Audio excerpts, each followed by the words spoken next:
Bismillahirrahmanirrahim. Assalamualaikum warahmatullahi wabarakatuh. Berjumpa kembali teman-teman di channel kita ya, Mas Tio KDR. Oke teman-teman, di kesempatan kali ini kita akan berbagi informasi kembali ya, masih di seputar untuk rekrutmen ya, untuk P3K di tahun 2022 ini. Tentunya untuk rekrutmen ini nanti kita akan membahas ya, baik itu di jabatan fungsional guru, teknis maupun di tenaga kesehatan ataupun nakes.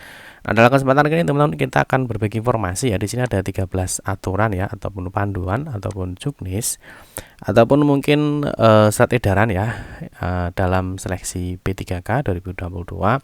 Nah, mungkin nanti kita akan merangkum ya. Jadi setidaknya rekan-rekan semua itu paham ya, atau mengetahui ya, setidaknya minimalnya paham bahwa di dalam P3K itu ada beberapa aturan-aturan terkait dengan pelaksanaan ya seleksi di tahun 2022 ini. Nah, tentunya nanti kita juga akan bahas ya sedikit di dalam aturannya ya, terkait dengan jenis seleksi ya, terkait dengan gaji, golongan ya, linearitas pendidikan, jadwal, dan mungkin nanti kita akan membahas lainnya ya, ini terkait dengan beberapa aturan mengenai seleksi di P3K tahun 2022 ya. Semoga nanti teman-teman tidak pusing ya karena banyaknya aturan ya. Dan tentunya teman-teman bisa fokus ya, karena tentunya aturan-aturan ini dibuat untuk regulasi ya dalam pelaksanaan seleksi P3K tahun 2022 ini. Seperti biasa teman-teman, kita ingatkan dulu mungkin bagi kalian yang baru bergabung di channel ini atau mungkin baru melihat channel ini, jangan lupa klik tombol like dan subscribe. Silahkan bunyikan lonceng notifikasinya biar Anda selalu mendapatkan informasi-informasi terbaru dari kita. Nah, mungkin bagi kalian yang suka membaca berita, silahkan kunjungi saja di laman resmi kita, mastiokade.com. Di sini kita akan berbagi informasi khususnya di seputar dunia pendidikan. Oke, kita mulai ya. Jadi nanti ada 13 aturan, itu nanti juga kita akan membahas. Ada surat edaran, ada domnis ya, ada juknis, atau mungkin juga buku panduan ini terkait dengan seleksi P3K. Nanti kita juga akan membahas tentunya ada gaji juga ya, ada golongan dan seterusnya. Oke, yang pertama teman-teman, kita mulai dari seleksi untuk P3K guru ya. Jadi ini aturan-aturan yang mengatur ya dalam pelaksanaan P3K guru di tahun 2022 ini. Mungkin nantinya ya, mungkin ada aturan yang belum kita sampaikan, nanti teman-teman bisa tuliskan aja di kolom komentar.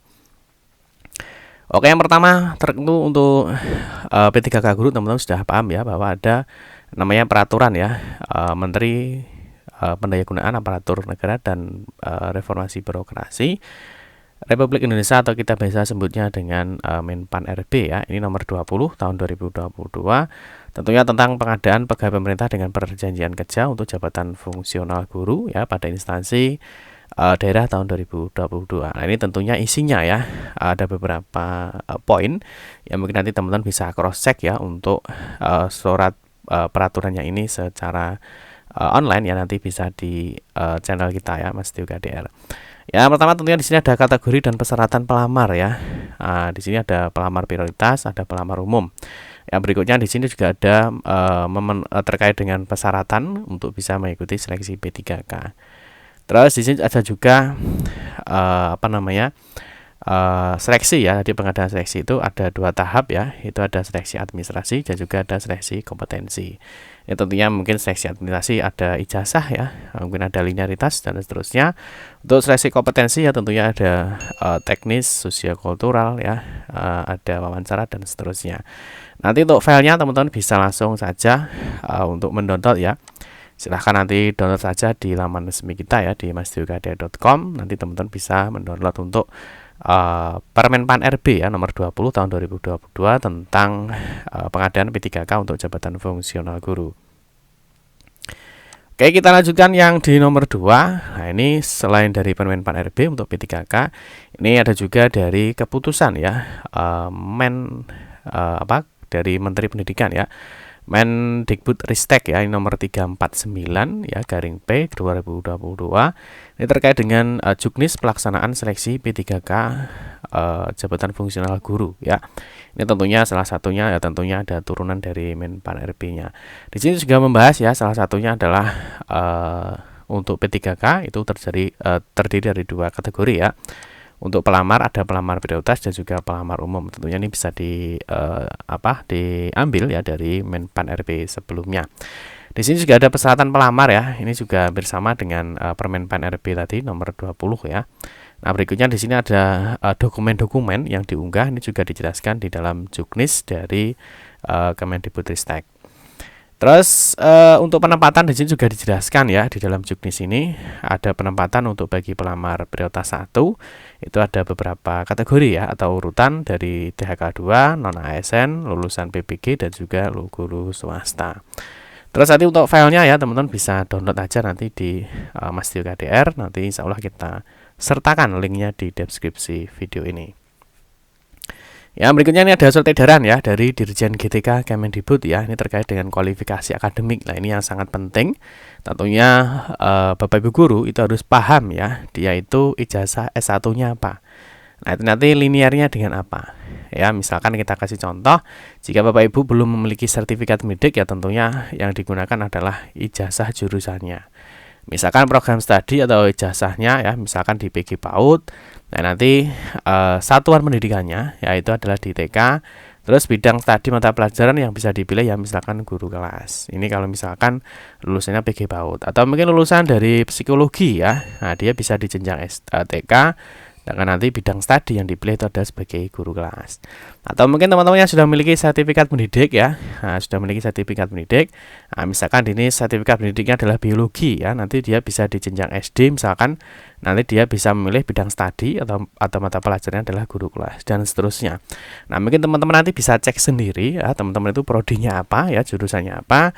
Terus itu nanti bisa mengajar di satuan pendidikan apa ya, apakah di TK, SD, SMP, SMA, SMK, dan nanti bisa memilih bidang studi apa. Tentunya ini bagi teman-teman yang sudah memiliki sertifikat pendidik maupun yang belum memiliki sertifikat pendidik nanti bisa digunakan ya untuk linearitasnya ya, kualifikasi pendidikan dan sertifikat pendidik nanti untuk seleksi ya P3K fungsional guru ya di tahun 2022 ini. Nanti silahkan download aja di laman kita mastiokdr.com. Ya, berikutnya ini ada panduan ya. Ini ada panduan penggunaan untuk sistem informasi manajemen penilaian kesesuaian seleksi guru ASN P3K 2022.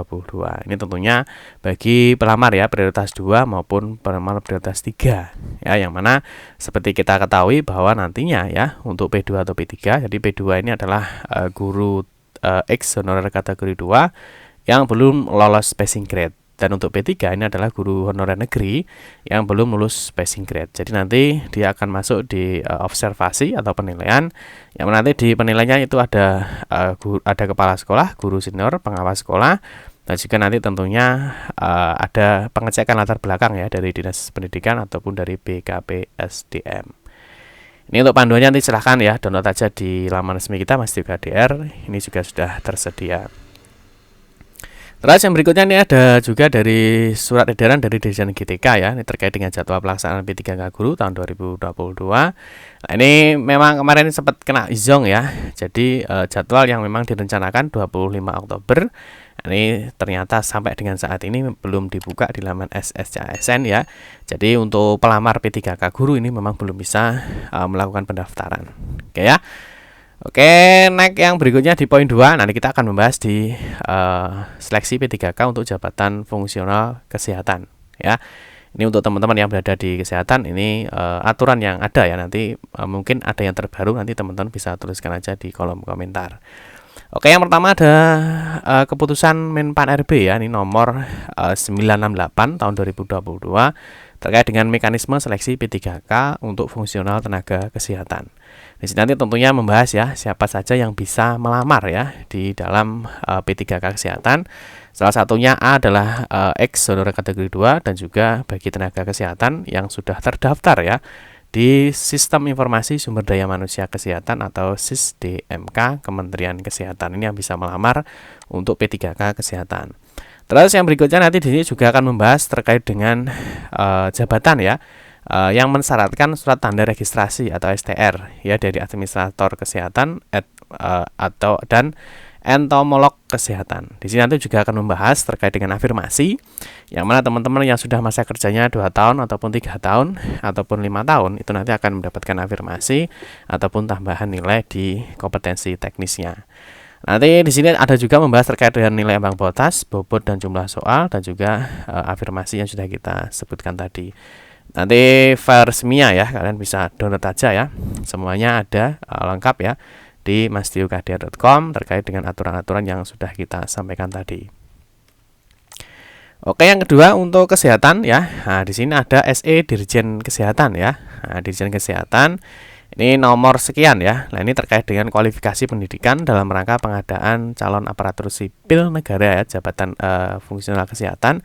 Nah, ini untuk sama ya. Kalau guru tadi juga ada untuk kualifikasi pendidikannya. Jadi linearnya apa? Misalkan ijazahnya apa, prodinya apa, itu bisa memilih di jenjang apa dan mata pelajaran apa. Nah, ini kalau di kesehatan juga ada ya. Misalkan dia ingin mendaftar ya, jabatannya misalkan apoteker ya, maka nanti jenjangnya apa, dan juga ini kualifikasi pendidikan ya. Ini yang digunakan misalkan profesi apoteker, atau mungkin mau daftar sebagai bidan ya. Bidan nanti ada dua, ada terampil, ada bidan ahli ya.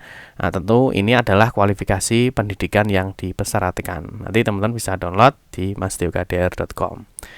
Oke, yang berikutnya di sini ada untuk seleksi P3K untuk jabatan fungsional teknis ya. Ini bagi teman-teman yang mau ikut di fungsional teknis. Nah, ini ada juga keputusan dari Menpan RB ya nomor 970. Ini terkait dengan persyaratan wajib tambahan dan sertifikasi kompetensi sebagai penambahan nilai ya untuk seleksi kompetensi teknis dalam pengadaan P3K untuk jabatan fungsional teknis. Nah, jadi tentunya di sini membahas ya bagi teman-teman minimal ya. Untuk pelamar yang bisa mendapatkan afirmasi atau tambahan nilai ya minimal sudah bekerja ya yang relevan ya, atau memiliki pengalaman yang relevan dengan jabatan yang dilamar. Itu minimal ada yang 2 tahun, 3 tahun, dan 5 tahun. Ini terkait dengan afirmasi atau penambahan nilainya. Terus nanti di sini juga dijelaskan ada lampiran ya, daftar jenis jabatan fungsional yang memerlukan atau persyaratan wajib tambahan dan sertifikat kompetensi sebagai tambahan nilai. Jadi nanti sudah ada daftar tabelnya, nanti teman-teman bisa cross-check secara mandiri. Untuk file seperti biasa silahkan download di mastiukdr.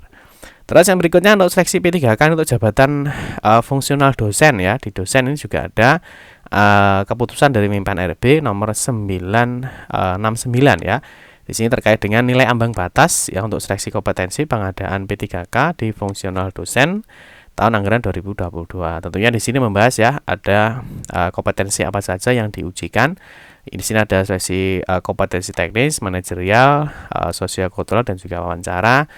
Nanti teman-teman untuk berikutnya ya ada nilai ambang batasnya berapa. Nanti teman-teman bisa download saja filenya dan bisa dipelajari secara mandiri ya. Jadi kita tidak membahas secara rinci. Mungkin nanti di video berikutnya nanti kita akan bahas secara rinci di masing-masing jabatan fungsional.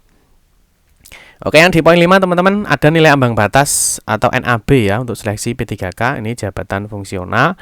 Ini yang terbaru ya. Ini yang terbaru. Nah, ini dari keputusan Menpan RB nomor 971. Ini tentang nilai ambang batas ya untuk seleksi kompetensi pengadaan P3K untuk jabatan fungsional. Nah, di sini tentunya membahas ya untuk seleksi ada kompetensi teknis, manajerial, sosiokultural, dan juga wawancara. Nah, tentunya di sini akan ada pembahasan ya terkait dengan nilai ambang batas. Untuk seleksi kompetensi teknis di sini ada lampiran tersendiri. Terus untuk manajerial sosiokultural ini adalah 130 ya. Terus untuk wawancara adalah 24. Nanti untuk daftarnya ya nilai ambang batasnya berapa. Di sini nanti sudah ada lampirannya, sudah ada lampirannya. Nanti teman-teman bisa cek nilai ambang batasnya berapa. Misalkan di Astri Paris, ini adalah nilai ambang batasnya adalah 270. Nanti dan seterusnya teman-teman bisa cek di lampirannya. Oke, yang berikutnya ini aturan lain ya terkait dengan pengadaan P3K. Tentu ini yang pertama ada namanya keputusan dari Menpan RB nomor 76 tahun 2022. Nah, ini terkait dengan jabatan fungsional ya yang dapat diisi oleh P3K. Ini tentunya jabatan-jabatan misalkan bidan ini bisa diisi oleh P3K ya. Dokter gigi, dosen ya, guru ya. Terus pustakawan, analis kebakaran ini bisa diisi oleh P3K. Ini juga harus jelas ya. Ini terkait dengan ini nanti jabatan-jabatan apa yang bisa diisi oleh P3K. Terus yang berikutnya ini terkait dengan Perpres ya, peraturan presiden. Ini juga sama ya, jenis jabatan yang dapat diisi oleh P3K. Ya, salah satunya sudah kita sebutkan tadi. Misalkan ada dokter, arsiparis, apoteker, ya, guru, dosen, dan seterusnya. Terus yang berikutnya, teman-teman, di sini ya ini ditunggu-tunggu ya. Ini ada Perpres dan juga Permendagri. Ini terkait dengan gaji dan tunjangan P3K. Itu diatur di dalam Peraturan Presiden nomor 98 tahun 2020 ya, dan juga ada peraturan dari Menteri Dalam Negeri nomor 6 tahun 2021 tentang teknis pemberian gaji dan tunjangan pegawai pemerintah dengan perjanjian kerja. Hari ini tentunya membahas terkait dengan gaji ya. Jadi kalian nanti misalkan di P3K ya untuk S1 itu biasanya masuknya di golongan 9 ya, di golongan 9. Nanti dengan masa kerja 0 bulan 0 tahun ya, itu gajinya adalah 2.966.500. Nanti di sini juga bertingkat ya untuk masa kerjanya, dan juga nanti di sini sudah ada golongannya. Ya, nanti teman-teman tentunya bisa mengecek ya, bisa mempelajari terkait dengan peraturan ini. Nanti kalian tuh masuk di golongan berapa dan masa kerjanya berapa, terus untuk gajinya berapa. Itu teman-teman ya, jadi informasi terkait dengan aturan ya, panduan surat edaran dan juga Duknis dalam pelaksanaan seleksi P3K tahun 2022 ya. Setidaknya kalian tahu ya bahwa kalian nanti mau ikut di jabatan fungsional apa ya. Jadi kalian setidaknya tahu bahwa ada aturan-aturan ya yang mensyaratkan ya, ataupun nanti ada dalam pelaksanaan terkait dengan P3K di tahun 2022 ini. Oke teman-teman, cukup sekian saja informasi yang dapat kami sampaikan ya. Semoga bermanfaat. Mohon maaf jika ada salah-salah kata dalam memberikan informasi dan penjelasan. Kita berjumpa kembali di video-video berikutnya. Saya akhiri. Wassalamualaikum warahmatullahi wabarakatuh.